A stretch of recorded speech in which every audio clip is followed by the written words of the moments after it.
Buscando la verdad, en la revista de Opinión Democracia queremos dar la cordial bienvenida a la invitada e invitado de inmediato para hablar sobre el proyecto de ley de inversiones que se tramita con el carácter de urgente en materia económica en la Asamblea Nacional y por tanto tiene la legislatura 30 días para evacuar, para reformar, aprobar, negar este proyecto. Quiero dar la bienvenida al presidente del Círculo de Economía de Guayaquil, Larry Yumibanda, y el expresidente del Colegio de Economistas de Pichincha, el economista Víctor Hugo Albán. Ley de inversiones. Quisiera empezar con Larry Yumibanda. ¿Qué significado tiene este proyecto de ley en materia de inversiones que fuera presentado por el Ejecutivo en la Asamblea Nacional y que tiene algunos puntos, algunos desafíos su aplicación? Por ejemplo, se argumentó que uno de los objetivos de esta ley es cumplir la meta del gobierno en los 4 años, generar los 2 millones de empleos. ¿Será viable esto que con angustia se vive en el Ecuador? Don Larry, muy buen día.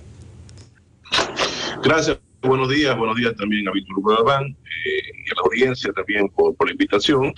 Bueno, es una propuesta que viene ya no planteada desde ahora, sino hace meses atrás. Justamente la Asamblea Nacional no calificó en su momento un proyecto de ley que solamente se lo tramitó en la parte tributaria. Ahora el gobierno tiene metas ambiciosas en lo que tiene que ver con el asunto de generar 2 millones de empleo y más que todo traer inversión extranjera directa, ¿no? Entonces ese es el fin por la cual el gobierno ha presentado esta normativa. Es un poco complicado generar 2 millones de empleo en función de un proyecto de ley. Yo creo que más bien es generar las condiciones adecuadas en la economía, generar una clase media potente, generar, por ejemplo, que bajen los tributos en vez de subirlos. Entonces, yo creo que la Asamblea tiene un desafío muy importante. Habrá que hacer algunas reformas a ese proyecto, pero en el contexto general yo creo que puede servir mucho para el país, ¿no? ¿Qué reformas cree usted que debieran introducirse al proyecto original presentado por el presidente de la República? Mire, en el proyecto de ley se lo maneja en varios conceptos. Creemos que el tema de las zonas francas orientadas hacia la exportación le hace muy bien al país. El tema de reformar el mercado de valores, yo creo que no hay ningún problema que el gobierno pueda presentar financiamiento a través del mercado de valores, a través del mecanismo de subasta. Creo que me parece interesante la propuesta. Lo que sí que tiene que quedar claro en lo que tiene que ver con las alianzas público-privadas, porque ahí se plantea para todo, ¿no? Para las nuevas inversiones y para las inversiones existentes. Entonces, en ese sentido, yo creo que, por ejemplo, podría estar hasta dentro del marco no apegado a la Constitución, ya que de alguna otra forma la Constitución garantiza de que las inversiones existentes generadas por el Estado deben de continuar, especialmente con los sectores estratégicos. Entonces, de ahí por lo demás, yo creo que si se afina esa parte en donde tiene que ver con las inversiones existentes y se lo canaliza más bien para las inversiones nuevas, yo creo que el proyecto puede ser tranquilamente aprobado por la Asamblea Nacional. A propósito de lo que usted señala, Larry, respecto de la regulación a las zonas francas, se ha argumentado que las empresas en zonas francas están previstas para que puedan exportar bienes, no para que compitan con empresas locales, porque eso podría considerarse una competencia desleal. Efectivamente, creo que es así. Yo creo que si se sigue el modelo como de alguna otra forma lo impulsó China, en sus inicios ya en la reforma de apertura, con el establecimiento de zonas francas en el perfil costanero, mire el crecimiento que ha tenido China, ha incrementado vertiginosamente sus exportaciones. Esperemos que eso de ahí también se genere en el Ecuador, aunque también existen zonas francas. La cuestión es que no se ha generado con la mayor velocidad en cuanto a la atracción de inversión orientada a la exportación. Entonces yo creo que esto aquí más bien afina lo que es el Código Orgánico de la Producción, generando mejores incentivos, especialmente en lo que tiene que ver con el pago de impuestos. Entonces yo creo que puede ser un instrumento válido para, de alguna u otra forma, incrementar nuestras exportaciones, especialmente las exportaciones no petroleras que tanta falta le hace al Ecuador, para la generación de empleos y para la generación, de alguna u otra forma, de tranquilidad y de sostenibilidad de nuestro crecimiento económico. Quiero dar la cordial bienvenida al expresidente del Colegio de Economistas de Pichincha, economista Víctor Hugo Albán. ¿Cómo ha visto usted inicialmente este proyecto de ley en materia de inversiones que hoy se tramita en la Asamblea Nacional por iniciativa del Ejecutivo? Muy buen día, Víctor Hugo. Miguel, buenos días. Un saludo cordial a Larry, que también es expresidente del Colegio de Economistas del Guayas. Mire, Miguel, este proyecto incluye 250 artículos. Nosotros del Grupo de Economistas Visión 2030, he resumido en 5 puntos fundamentales. El primero es la facilitación de inversiones, especialmente extranjeras, para que venga capital nuevo para el desarrollo de proyectos empresariales y la asociación de empresas público-privadas, la famosa asociación. Segundo, creación de bases para que operen zonas francas en el territorio nacional. Pero esto se viene hablando ya desde hace muchos años, pero la gente quería meter ahí a la aduana, asunto que es controversial, ¿no? Tercero, reformas a la ley de mercado de valores para que se vuelve interesante y ágil. Recordemos, solamente Larry mencionó ya algo del mercado de valores, pero realmente aquí en el Ecuador no ha habido mercado de valores. Si bien es cierto, hay uno en Quito y otro en Guayaquil, no se ha podido desarrollar el famoso mercado de valores, y por eso la gente no conoce ni siquiera qué es renta fija ni qué es renta variable.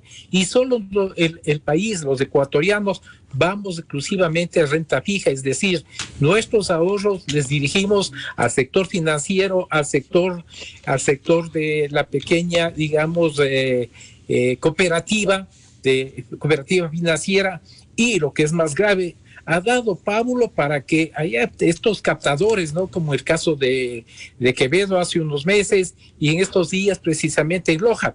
El tercer punto son reformas a la ley de mercado de valores para que se vuelva interesante y ágil. El cuarto, impulso a la digitalización del país. Y quinto, las reformas de numerosas leyes que tienen que ver con la inversión para promover el desarrollo del país. Pero permítame solamente centrarme un poquito más en mercado de valores, porque es muy interesante que en la cultura del ecuatoriano, la cultura de la gente de acá cambie, ya no solamente dirija sus ahorros al sector financiero, sino y empiece a creer en las empresas de capital abierto, es decir, comprar acciones. Este rato, en el año 2021, que es el último dato que se tiene del Banco Central, apenas 721 millones se movieron en las bolsas de valores de entre Quito y Guayaquil. Esto es, digamos, un tanto delicado y difícil por una razón, de que mientras las grandes bolsas, por ejemplo, la bolsa de Nueva York, habló de 7,000 millones, 20,000 millones, la de Hong Kong y todo.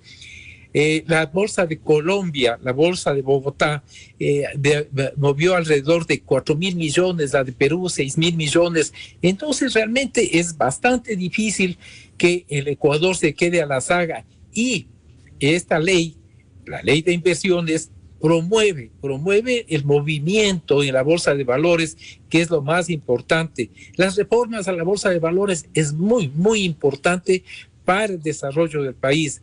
Al abrirse las empresas de mercado de capitales, de hecho se va a generar empleo, que ese es el objetivo, me parece a mí, de esta ley. Yo he escuchado, digamos, he estado atento a todo lo que está pasando, y más bien los asambleístas tienen preocupación porque están hablando de privatización de bienes estratégicos. Y no hay tal, pues no. La doctora Vilma Andrade salió a la televisión a decir que ha tenido mucho cuidado en revisar que no pase esto. Es decir, siempre vamos a estar atentos a que se den las cosas para el sector privado. No obstante de eso, pues debe generarse las famosas alianzas, ¿no?, público-privadas en sectores estratégicos como son sectores energéticos y de comunicaciones. Esto sí puede traer, digamos, inversiones que aspira el presidente de la República, 30.000 millones en 4 años, aunque ya son 3 años los que quedan, ¿no? Economista Víctor Hugo Albán, con esas consideraciones, ¿cuáles serían los puntos? Porque hemos visto algunas observaciones en la Asamblea Nacional respecto de su trámite y aprobación. El argumento del Ejecutivo es que se necesita este proyecto de ley en materia de inversiones, incluso ha promocionado internacionalmente hace poco, la semana anterior, a propósito de su visita a Chile con el cambio de presidente, se hizo una ronda en la que se explicó precisamente este proyecto de ley en materia de inversiones. Bueno, lo importante de esto es que por primera vez hay una apertura, ¿no es cierto?, total. Digamos, se pide y se clama que vengan inversiones, que se habla de 30.000 millones. La gran pregunta que hacemos nosotros todo el tiempo, no solo los economistas, los periodistas, el público en general, ¿habrá, digamos, la seguridad que necesita el país? Hablo de estabilidad política y seguridad jurídica. ¿Creemos los ecuatorianos en la estabilidad política cuando todos los días se habla de la muerte cruzada? ¿Hablamos de seguridad jurídica cuando realmente la Asamblea está pasando lo que pasó con lo de los 268 indultados? Entonces la gente se pregunta, ¿no?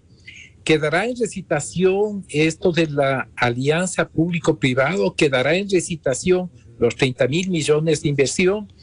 Esto sí es preocupante y es responsabilidad de los asambleístas y de todos los ecuatorianos el estar atentos, ¿no es cierto?, para ver en qué se desenlaza esta ley que es tremendamente importante para los ecuatorianos, porque la aspiración es de que vengan capitales y al venir capitales al Ecuador va a haber empleo. Eso es un hecho que genera inmediatamente la reacción. Es de efecto, reacción, ¿no es cierto? Si hay inversión, va a haber empleo. ¿Usted cree que de aprobarse este proyecto pudiera garantizarse, si no hay un entorno de seguridad jurídica, de apertura económica, se pueda garantizar la generación de los 2 millones de empleos? Economista Albán. Mire, ese es el gran problema, ¿no? Cuando todos los ecuatorianos, a través de usted y de la emisora que usted patrocina, hablan, ¿no es cierto?, en todos los programas, el problema de si hay garantías o no. Le hemos escuchado a un asambleísta Novoa que dice que condiciona a la aprobación a que se elimine el impuesto al patrimonio. ¿Creemos conveniente eso de que haya prácticamente un chantaje? No me ha contado ni leí en libros. Le escuché a decir, bueno, nosotros lo aprobamos, pero vamos a poner un artículo que se elimine el impuesto al patrimonio. ¿Qué tiene que ver lo uno con lo otro? Pero entonces, ¿qué tipo de seguridad estamos hablando, no? ¿En qué país estamos? Sí, para aprobar una ley que creemos que es absolutamente necesaria, que creemos que es absolutamente importante, se dice que tiene que meterse la eliminación de un impuesto que fue de una ley anterior, que ellos mismos no debatieron y como usted manifestó esta mañana, entró por vigencia de la ley, por ministerio de la ley. Don Larry Yumi Banda, hay otro tema que ha generado cuestionamientos ya en los primeros debates, tanto en la comisión cuanto en las observaciones del primer debate en la Asamblea Nacional, respecto de esta gestión delegada y asociaciones público-privadas, las APP. Uno de los argumentos es que aquí se pretende privatizar, argumento político en la legislatura. ¿Cómo establecer este marco regulatorio para un mejor desempeño de las inversiones públicas con la participación del sector privado? A ver, lo que se plantea es que exista una delegación Y eso está garantizado en la Constitución, en el artículo, por ejemplo, 316. Y se lo voy a leer textualmente, ¿no? El Estado podrá delegar la participación en los sectores estratégicos y servicios públicos a empresas mixtas en las cuales tenga mayoría accionaria, en este caso las empresas conformadas por capital público y por capital privado, especialmente las empresas públicas, ¿no? La delegación se sujetará al interés nacional y respetará los plazos y límites fijados en la ley para cada sector estratégico. O sea, existe eso de ahí. Tanto así que, por ejemplo, en base a ese artículo, obviamente se establecieron las concesiones mineras, ¿no? Es una especie de delegación, o sea, no es que existe una venta, ¿no? Eso de que mecanismos de privatización lastimosamente no existe. Ahora, el asunto radica es en la distribución de las utilidades de esos sectores estratégicos. Yo creo que ahí los legisladores tendrán que afinar muy bien para que no ocurra lo que pasaba en el pasado, en la década de los 80, en la década de los 90, en donde, por ejemplo, venía el capital privado y se llevaba el 80% de las utilidades y 20% quedaba en este caso para el país, en función, por ejemplo, de que el capital privado invertía cuando el Estado tenía, en este caso, el objeto de negocio, que es el recurso natural no renovable. Entonces, yo creo que eso de ahí, si lo afinan bien, puede funcionar, y espero que eso sea así, para garantizar la sostenibilidad de los ingresos, especialmente los ingresos no permanentes, para que de alguna otra forma financie en el futuro la política social que tanta falta le hace, especialmente en educación y en salud.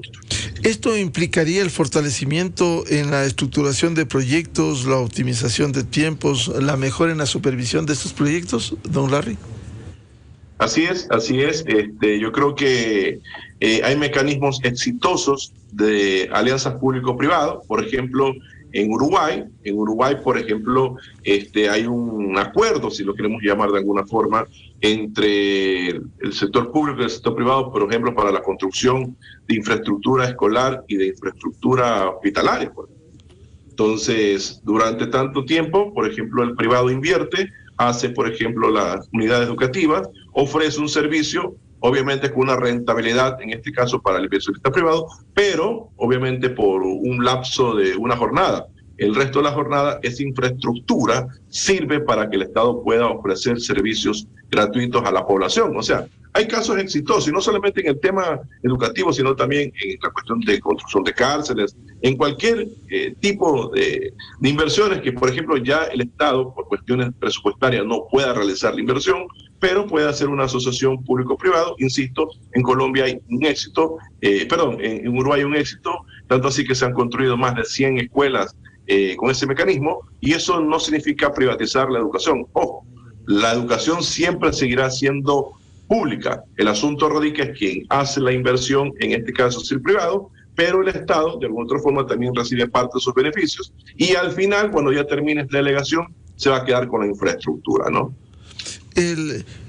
Quisiera insistir en esto, señor expresidente del Colegio de Economistas del Guayas, Larry Lumibanda. ¿Tiene sustento aquellas observaciones que se dice, aunque usted ya lo ha señalado, que se quiere privatizar? Usted ha leído el artículo 316 de la Constitución, efectivamente. Sin embargo, persisten desde una visión política que se quiere privatizar, y por ello se opondrán cuando se vote este proyecto. ¿Eso no pudiera trastocar, no pudiera alterar el espíritu del proyecto de ley de fomento de las inversiones? A ver, la cuestión es que se confunden los conceptos, ¿no? En la Asamblea Nacional están mal entendiendo. Yo creo que, por ejemplo, en el proyecto de ley ya se pone la figura de la monetización. ¿Qué significa en este caso la monetización? Me imagino que para los asambleístas lo confunden con privatización. El asunto es que si el Estado ha hecho una inversión, por ejemplo, en una hidroeléctrica, por ejemplo, $400 millones, el privado le devuelve esos $400 millones y se encarga de la administración. Entonces, lo que genere en cuestiones de utilidades, una parte va para el privado, una parte para el Estado. El tema va en el asunto de los mecanismos de reparto de las utilidades. Entonces, yo creo que ahí puede haber una especie de debate, que es mejor para el país, pero yo creo que eso no es privatización, eso se llama monetización. Las concesiones, por ejemplo, de carreteras que ya se habían ejecutado, por ejemplo, la provincia del Guayas están concesionadas las carreteras, no es privatización, es una delegación, un privado para que haga la inversión, obviamente cobra un servicio a través del peaje, pero no es privatización, porque al final, cuando ya terminen las concesiones, en este caso de carreteras, esa infraestructura quedará para poder del Estado, ¿no?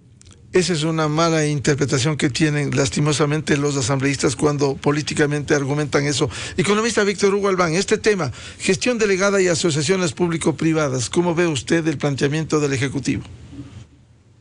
Bueno, es importante, ¿no?, la gestión público-privada. Como Larry señaló, no es que es nuevo aquí, ya tenemos las concesiones. Él habla de la provincia del Guayas, y yo digo de la provincia de Pichincha, Cotopaxi, Tungurahua y Chimborazo, que ya fue concesionado las vías, y también la provincia de Imbabura, ¿no? ¿Qué diferencia más abismal hay en la concesión cuando realmente tenemos un buen servicio? Y no es que se ha privatizado, o sea, le politizan esta parte por intereses, ¿no? Pero realmente es algo muy importante. Debe promoverse las alianzas, digamos, como decíamos, público-privadas. Y, lógicamente, habrás de hablar de zonas francas, por ejemplo, en la parte turística, en la parte de salud. No es privatizar. No, entonces, de hecho, es importante que vengan capitales extranjeros, que haya inversión. El país clama inversión. Siempre hemos hecho la parte comparativa. Mientras en el 2021 Colombia recibió alrededor de 21 mil millones de dólares de inversión extranjera, Perú alrededor de 17 mil millones, el Ecuador no avanzó a mil millones, tuvo apenas 700 millones, y eso incluyendo la inversión petrolera, ¿no? Entonces, lógicamente, clamamos inversión, porque se habla de crear 2 millones de empleos en 4 años, pero si no le damos la facilidad al Ejecutivo, si no damos la facilidad al sector privado, si no damos facilidad a la inversión y se empantana y no se discute. Lamentablemente el domingo transmitieron por la televisión de la Asamblea el primer debate, y realmente daba ganas de llorar. El debate que tenían, ¿no? La gente no está preparada para ir a una asamblea, y obviamente era risible lo que manifestaban los asambleístas, ¿no? Entonces sí da pena y preocupación, y de ahí es que, como usted comenzó analizando, Miguel, es muy posible que, como no le entienden, entre por Ministerio de la Ley, ¿no? O lo que es más grave, lo que están corriendo rumores de los pasillos de la asamblea, que nieguen por negar una ley que es sumamente importante para el desarrollo del país, para el desarrollo económico, social, para el empleo, porque si no damos facilidad, ¿cómo exigimos empleo? Todos los días nos estamos quejando, se acabó el gran empleador que era el Estado, ¿no? Hay más de 600,000 empleados públicos en el país, y ahorita con los problemas que existen, con esta nueva ley que aprobaron para el Magisterio Nacional, va a subir a más de 9,000 millones, digamos, la parte de presupuesto para el sector privado, solo en el sector de empleos. Entonces, lógicamente, clamamos que permitan que se legisle, por lo menos por esta ocasión, den facilidad a esta ley y que entre en vigencia y que permitan venir capitales frescos al país para que se genere el empleo que está ofrecido políticamente. Si no hay sustento en esos argumentos legislativos, ¿qué le hace pensar, economista Víctor Hugo Albán, que pudiera pasar finalmente en la Asamblea? Si el gobierno ha reiterado al interior del país y al exterior que se necesita esta ley de inversiones, incluso para cumplir uno de los objetivos, que es la generación de fuentes de empleo durante los 4 años, los 2 millones de los que he hablado. ¿Esto pudiera alterar ese programa económico, el plan que tiene el gobierno, si es que no se facilita con la aprobación en la Asamblea? Indudablemente, ¿no? Sería una gran irresponsabilidad de la Asamblea, que ha venido, digamos, de tumbo en tumbo últimamente. Para todos es conocido lo desprestigiada que está la Asamblea Nacional. Sería tremendamente delicado que ellos no aprueben hasta el 24 de este mes, que es el plazo, y realmente sería penoso para el país que se deje pasar esta oportunidad. porque, claro, para todos es conocido que detrás de esta ley estuvo, digamos, asesores internacionales que venían con experiencia, asesores del Fondo Monetario, de otros organismos internacionales, que dieron una mano porque ven la necesidad del requerimiento del Ecuador de capitales, porque no podemos seguir solamente con créditos internacionales y para el sector público. Se requiere inversión privada para que haya desarrollo económico social. Estamos necesitando urgentemente, ¿no es cierto?, que venga capitales. Hay muchos proyectos que son, digamos, de gran empuje aquí en el Ecuador, porque no ha habido la posibilidad de inversiones anteriormente, no ha habido este empuje, no ha habido este proyecto de legislación que vendría, digamos, a caer maravillosamente para que desarrolle el Ecuador a mediano plazo y haya generación de empleo. Se hablaba de la juventud esta ahora que tiene que ser la que nos retome a nosotros, pero si no se les da las facilidades, habrá siempre la migración, habrá siempre el problema y los problemas sociales se agudizarán. Clamamos a la Asamblea Nacional que por alguna vez sean serios y legislen como deben legislar en un tema tan importante para el Ecuador, que ya que no solamente es traer capitales, sino estamos revisando la generación de empleo. Recordemos cuántos ecuatorianos están sin empleo y veamos si ellos hacen conciencia finalmente para que den facilidad para que vengan capitales frescos y pueda abrirse la empresa privada al capital a través de la bolsa de valores. Don Larry Yomibanda, ¿cree usted que habrá interés en el exterior para las inversiones que el gobierno aspira a recibir en proyectos que generen empleo? ¿Habrá interés en el exterior? Yo creo que sí. Yo creo que si se establece un marco jurídico adecuado y se garantiza la seguridad jurídica, yo creo que sí. Por ejemplo, en los últimos años ha habido mucho interés en lo que tiene que ver con las inversiones en el campo minero. Más o menos como $2.000 millones invertidos en los últimos años, por ejemplo. Pero más allá del proyecto de ley, falta hacer algunas otras reformas, ¿no? El tema de lo laboral también va a ser una pieza crucial justamente para poder atraer inversión extranjera directa. Y más que todo lo que está llevando a cabo el ministro de Producción y Comercio Exterior, el asunto de la firma de los acuerdos comerciales. Eso va a ser vital, por ejemplo, en Perú.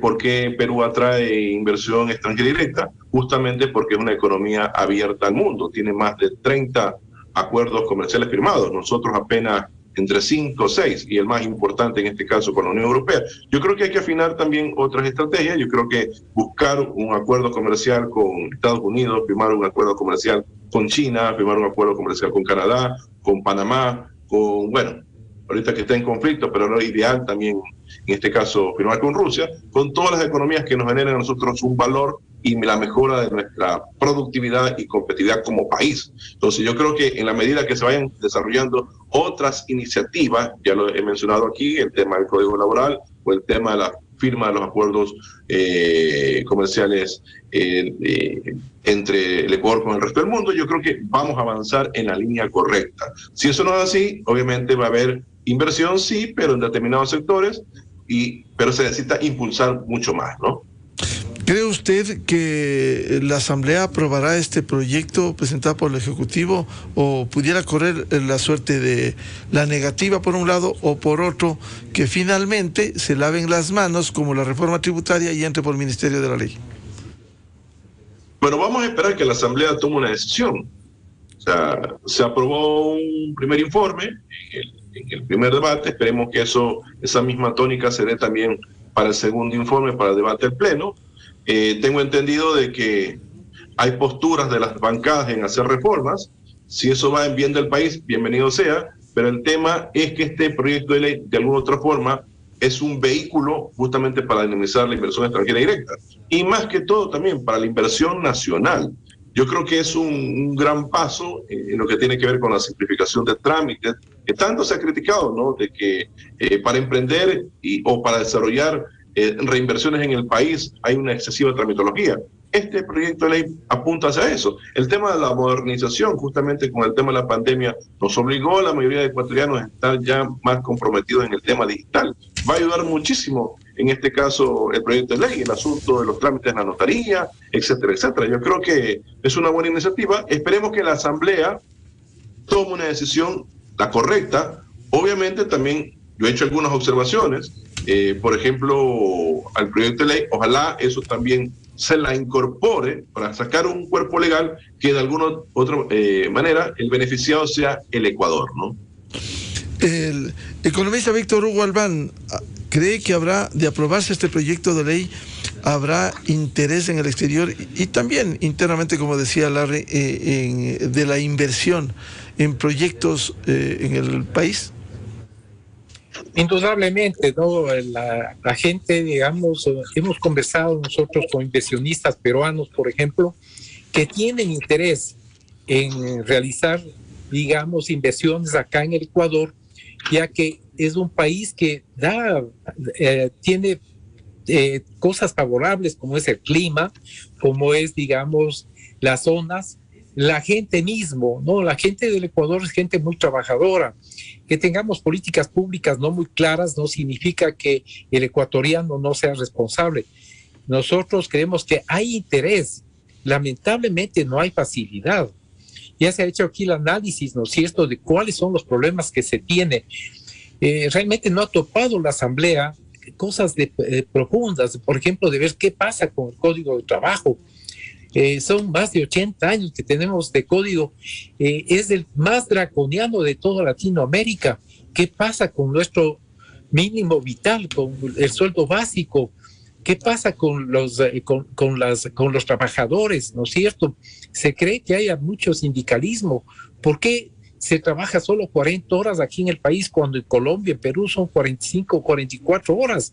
Entonces, sí se deben hacer reformas que sean complementarias a esta ley de inversiones para que el Ecuador por fin pueda tener garantías, digamos, que venga un inversionista y sepa que va a tener una tasa interna de retorno a su capital de inversión. Eso es importante. Claro, Larry ya mencionó que también pues hay que dar las facilidades a través digamos, de los convenios internacionales que están muy venidos a menos. Los países tienen que abrirse y el Ecuador ha estado con una economía cerrada prácticamente. Son 4 o 5 convenios que tenemos internacionales y que no se ha dado pábulo ni se ha dado las facilidades. Nos hemos concretado internamente solamente a políticas internas, pero no internacionales. Es que tenemos una balanza comercial bastante pobre, ¿no? Y una reserva, digamos, comparada con países como Colombia, Perú. Colombia tiene 60,000 millones de reserva monetaria, Perú tiene 45,000 millones, y nosotros recién tenemos como gran cosa 8,000 millones de reserva monetaria, un país petrolero. Entonces, obviamente, tenemos que dar las facilidades y este es uno de los caminos, una de las vías, el que se apruebe esta ley de inversiones, porque de hecho va a ser favorable para la inversión extranjera que le interesa al Ecuador. Tenemos nosotros inversión virgen, por ejemplo, en turismo, tenemos inversión virgen en salud, o sea, son inversiones que pueden darse. Ya se dijo, ¿no?, que aquí no necesariamente los sectores estratégicos, porque se hace una inversión, tiene que ser del Estado. Puede ser inversión privada con una asamblea, con un convenio público-privado. Eso es importante que el ecuatoriano y sobre todo el asambleísta entienda alguna vez que esta ley es importante para el desarrollo del país, para el empleo del país, y que creemos nosotros que sería una gran irresponsabilidad el que no se debata, el que no se apruebe y que se mande al Ejecutivo. ¿Usted hace el escenario si es que la Asamblea no aprobara este proyecto? ¿Qué ocurriría, economista Albán? Bueno, sería una gran irresponsabilidad y obviamente pues entraría tal vez por vigencia, por ministerio de la ley, o si mandan al archivo, tendría que el presidente de la República buscar los mecanismos para volver a insistir, porque si no hay inversión nacional y sobre todo inversión extranjera, no va a haber empleo. Y lo que clama el país, lo que clama la sociedad civil, la sociedad en general, el ecuatoriano, es empleo. Hay miles de jóvenes que egresan de las universidades y que están con una carpeta de institución en institución en el Estado y todo buscando empleo. Es por la falta de inversión. Eso ya hemos demostrado nosotros en la parte social, que se debe dar la facilidad para que venga la inversión. Es la única salvación para que haya empleo. Y habiendo empleo va a haber seguridad social, va a haber tranquilidad en el país. Bien, queremos agradecer el aporte a este debate sobre el proyecto de ley de inversiones que con el carácter de urgente en materia económica remitiera al Ejecutivo y está en trámite. Tienen 30 días los asambleístas para aprobarlo, negarlo o reformarlo. Muchas gracias a los expresidentes del Colegio de Economistas de Pichincha, Víctor Hugo Albán, y del Guayas, Larry Lumibanda. Muy amables, un gusto el aporte que han dado esta mañana a la revista de Opinión Democracia. Gracias, José Miguel. Un saludo. Gracias. Muchas gracias. Buscando la verdad en la revista de Opinión Democracia, 7:12 minutos en el territorio continental ecuatoriano. Vamos a hacer una pausa publicitaria y ya volvemos con este tema complejo, difícil, sobre el proyecto de ley de aborto por violación y el veto parcial que ha impuesto el Ejecutivo y que ahora tiene 30 días la Asamblea Nacional para insistir en sus textos, si tienen 92 votos, o allanarse simplemente al veto parcial del Ejecutivo, en medio de una polémica y críticas respecto de las 61 observaciones que ha impuesto el Ejecutivo. Miguel Rivadeneira en la revista de Opinión Democracia. Inicio de espacio promocional y publicitario. Una banca es sostenible cuando sus acciones generan un impacto positivo en el medio ambiente, cuando permite a cada persona alcanzar sus metas, cuando está comprometida con la educación para mejorar la sociedad, cuando impulsa proyectos que cuidan el planeta. En Banco Pichincha trabajamos para ser cada vez más sostenibles, porque más que un compromiso, tenemos una gran responsabilidad. Banco Pichincha, en confianza. Mastercard, patrocinador oficial de la UEFA Champions League, y Banco Guayaquil te dan la oportunidad de viajar a la final de la UEFA Champions League utilizando tu Mastercard Debit. Regístrate en viajalafinal.com y por cada compra que realices con tu Mastercard Debit de Banco Guayaquil, acumulas oportunidades para ganar un viaje para 2 personas a la final de la UEFA Champions League. Son 5 ganadores. Si aún no tienes tu tarjeta, abre una cuenta en bancoguayaquil.com. Banco Guayaquil, primero tú. Entradas son cortesía de Mastercard, patrocinador oficial de la UEFA Champions League. Promoción válida hasta el 31 de marzo de 2022. Francisco el Toro Acevedo, Miguel el Kaiser González y Daniela la Cabra Torres no son apodos de futbolistas, sino de grandes emprendedores de nuestro país que se han ganado sus nombres a punta de esfuerzo y trabajo duro. Todos ellos eligieron la nueva Rich TX de Dongfeng, una nave con un potente motor de 2.4 litros, 137 caballos de pura fuerza y calidad comprobada. Encuentra la nueva Rich TX con cuotas desde $299 o entrada desde el 20% hasta 72 veces plazo.